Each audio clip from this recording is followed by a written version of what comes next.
Selamat malam Pak Kuncoro. Selamat malam Pak Anson. Iya, senang sekali kita berjumpa di dalam channel Peace on Earth, Stop the War. Channel yang mengutamakan perdamaian ya, Pak Kuncoro. Di mana Iya. di mana di Eropa, terutama di Ukraina sedang berperang ya. Jadi kita membahas tentang video ini, guys. Video seorang carpenter ya, seorang tukang kayu yang membuat mebel job order ya Pak Kun. Iya. Ya. Bagaimana menurut Pak Kuncoro yang sudah berlama-lama buana di dunia pendidikan dan juga di industri permebelan? Ya. Kesan pertamanya gimana? Kesannya melihat film tadi luar biasa. Kesannya saya tangkap. Artinya bahwa di pendidikan itu bagi saya harus ada sesuatu yang tiap hari harus berubah.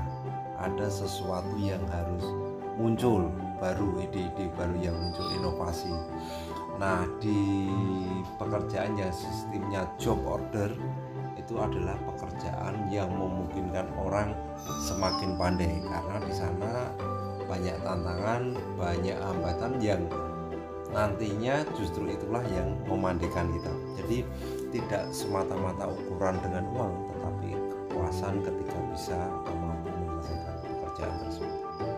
Ya, terlihat kalau orang yang mungkin nggak mengerti proses permebelan, bukannya kalau dapat gambar teknik dari desainer itu sudah tinggal bekerja saja ya, atau memang harus kreatif, sangat kreatif ya untuk menghasilkan barang ya, mebel itu ya? Ya, kalau kita berbicara tentang kreativitas, sebenarnya orang-orang di Jepara, kalau saya boleh mengambil sampel atau contoh sebuah komunitas masyarakatnya itu, mereka menjadi terbangun, menjadi inovasinya terbangun itu ketika tiap harinya mereka bekerja, menemui tantangan, menemui hambatan. Justru inovasi itu muncul ketika banyak tantangan, hambatan yang terjadi di lapangan. Jadi saya kira tidak mutlak bahwa dengan gambar itu orang bisa berinovasi, tetapi dengan hambatan, tantangan, inovasi itu akan muncul menurut saya. Iya. Lalu kalau dibandingkan dengan Indonesia, bagaimana menurut Pak Kuncoro? Harga misalnya tadi tempat payung ya, tempat menaruh payung 570 euro, kira-kira 10 juta rupiah ya, bagaimana? Ya, memang kalau kita perbandingkan budaya orang Indonesia dengan Eropa itu memang jauh, karena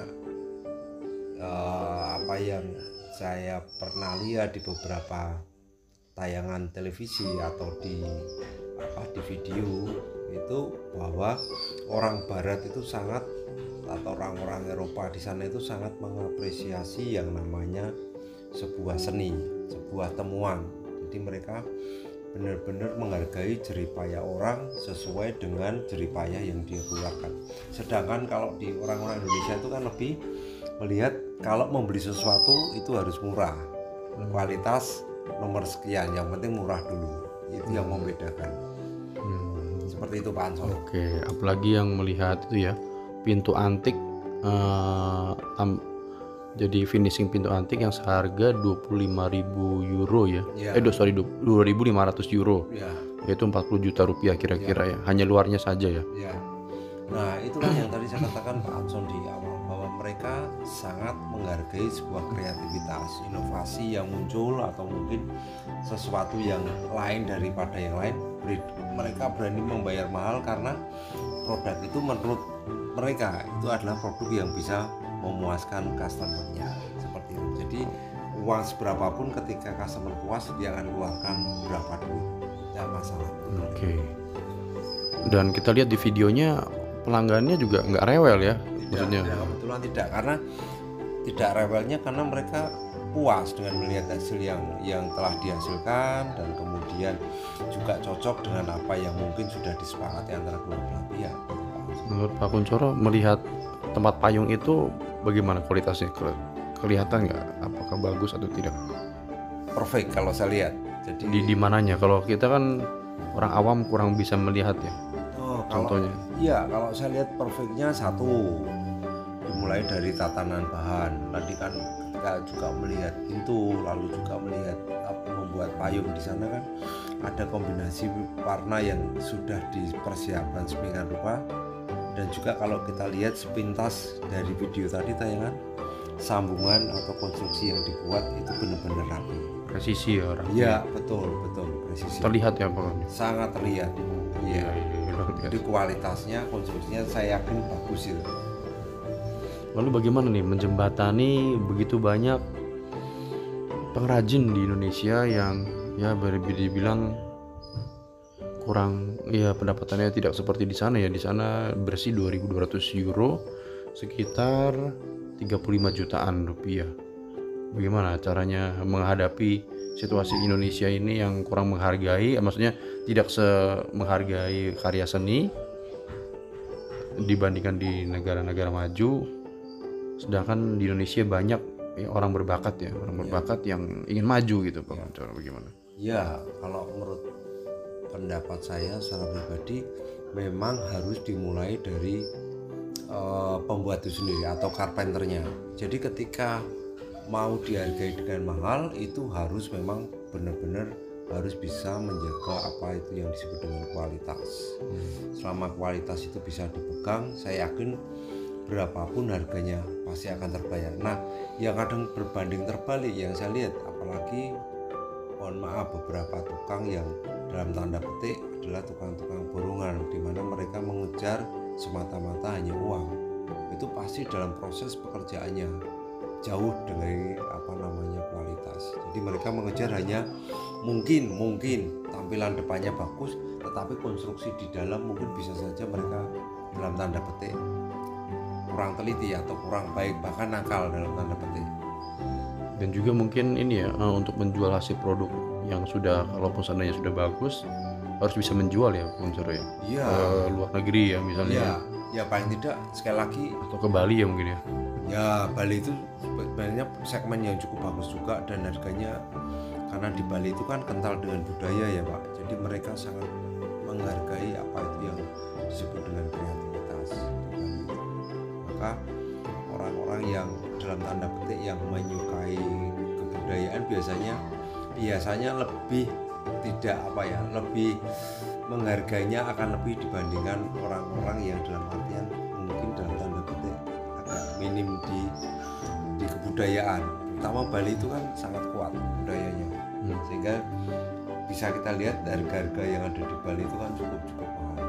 Jadi kira-kira setuju nggak Pak misalnya kalau ada ikut pameran mebel internasional dan satu stand buat khusus pengrajin-pengrajin Indonesia yang baik, dan di situ customer internasional bisa melihat kartu namanya dan Instagramnya atau websitenya, sehingga jika tertarik bisa menghubungi para pengrajin, para seniman, maksudnya para tukang kayu, carpenter yang bersedia untuk, yang siap untuk menerima job order ya, mebel job order. Bagaimana kira-kira, atau itu suatu yang ya nggak terlalu efektif cara itu? Kalau saya kira penting ya Pak Anson. Jadi sebenarnya banyak media yang bisa kita tampilkan untuk paling tidak menjembatani para pengrajin. Nah, saya kira dengan cara pameran-pameran seperti ini sebenarnya kita kan juga ingin menunjukkan pada khalayak ramai atau mungkin dunia internasional bahwa sebenarnya banyak kreativitas yang muncul karena kita itu didukung oleh latar belakang suku, kebudayaan yang berbeda-beda. Itu sebenarnya sebuah kekayaan atau nilai plus value yang sebenarnya bisa kita jual. Hanya mungkin kalau ini menjadi sebuah peluang bisnis, ya nanti paling tidak mulai melatih sebenarnya lebih ke arah mindset. Kalau saya pola pikir yang lebih ke arah hanya ke profit oriented, tetapi juga sebenarnya sebelum profit oriented itu menyertai, paling tidak secara kualitas dan produk itu harus tetap dijaga. Seperti Bapak yang tadi di video, dia tuh bekerja secara passionate ya. Iya betul. Dengan hati ya bekerja ya. Betul. Karena pekerjaan yang namanya dengan hati itu pasti akan menghasilkan kualitas yang lebih dibandingkan mereka yang bekerja dengan uang. Itu Pak luar biasa Pak Kuncoro.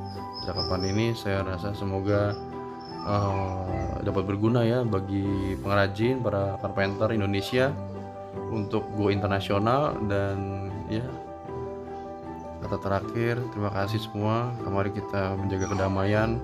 Indonesia cinta damai, jangan berperang, jangan saling bermusuhan, tapi saling bertoleransi, menjaga hati bersama. Terima kasih.